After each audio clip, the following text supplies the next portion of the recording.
ಸಿಂಹದ ಗಾಂಭೀರ್ಯ ಮತ್ತು ನರಿಯ ಜಾಣ್ಮೆ. ಇದು ಪಂಚತಂತ್ರ ಕಥೆ. ಇದರಲ್ಲಿ ಬರುವ ಮುಖ್ಯ ಕಥೆ ಎಂದರೆ ಸಿಂಹ ಮತ್ತು ಎತ್ತುಗಳ ಕಥೆ. ಇದರ ಸಂಕ್ಷಿಪ್ತ ರೂಪ ಇಲ್ಲಿದೆ.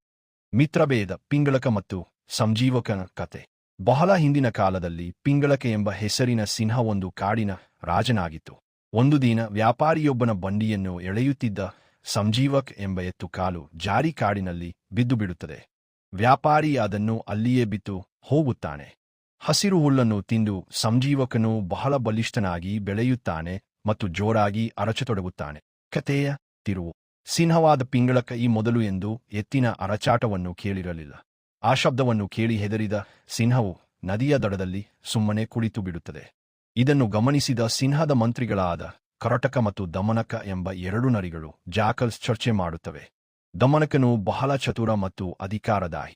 ಅವನು ಸಿಂಹದ ಬಳಿ ಹೋಗಿ ಭಯಪಡಬೇಡ ಎಂದು ಧೈರ್ಯ ತುಂಬಿ ಸಂಜೀವಕನನ್ನು ಎತ್ತನ್ನು ಸಿಂಹದ ಮುಂದೆ ಕರೆತರುತ್ತಾನೆ. ಆಶ್ಚರ್ಯವೆಂದರೆ ಸಿಂಹ ಮತ್ತು ಎತ್ತು ಪರಸ್ಪರ ಸ್ನೇಹಿತರಾಗುತ್ತಾರೆ. ಸಿಂಹವು ಬೇಟೆಯಾಡುವುದನ್ನೇ ಬಿಟ್ಟು ಎತ್ತಿನ ಜೊತೆ ಕಾಲ ಕಳೆಯಲು ಶುರು ಮಾಡುತ್ತದೆ. ಕುತಂತ್ರ. ಇದರಿಂದ ನರಿಗಳಿಗೆ ಸಿಗುತ್ತಿದ್ದ ಮಾಂಸದ ಪಾಲು ನಿಂತು ಹೋಗುತ್ತದೆ. ಆಗ ದಮನಕನು ಒಂದು ಕುತಂತ್ರ ಹೂಡುತ್ತಾನೆ. ಅವನು ಸಿಂಹದ ಬಳಿ ಹೋಗಿ, ಸ್ವಾಮಿ, ಈ ಎತ್ತು ನಿಮ್ಮನ್ನು ಕೊಂದು ಕಾಡಿನ ರಾಜನಾಗಲು ಹೊಂಚು ಹಾಕುತ್ತಿದೆ ಎಂದು ಸುಳ್ಳು ಹೇಳುತ್ತಾನೆ.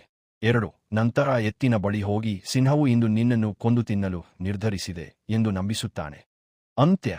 ದಮನಕನ ಮಾತನ್ನು ನಂಬಿದ ಸ್ನೇಹಿತರಿಬ್ಬರು ಒಬ್ಬರಿಗೊಬ್ಬರು ಸಂಶಯದಿಂದ ನೋಡತೊಡಗುತ್ತಾರೆ.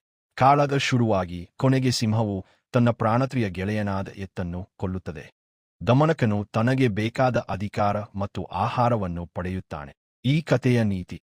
ದುಷ್ಟರ ಮಾತನ್ನು ಕೇಳಿ ಅಚಾತುರ್ಯದಿಂದ ವರ್ತಿಸಿದರೆ ಗಟ್ಟಿಯಾದ ಸ್ನೇಹವು ಕೂಡ ಮುರಿದು ಹೋಗುತ್ತದೆ. ಯಾರಾದರೂ ಚಾಡಿ ಹೇಳಿದಾಗ ಅದರ ಸತ್ಯಾಸತ್ಯತೆಯನ್ನು ಪರಿಶೀಲಿಸದೆ ನಿರ್ಧಾರ ತೆಗೆದುಕೊಳ್ಳಬಾರದು ಎಂಬುದು ಈ ಕಥೆಯ ಸಾರಾಂಶ.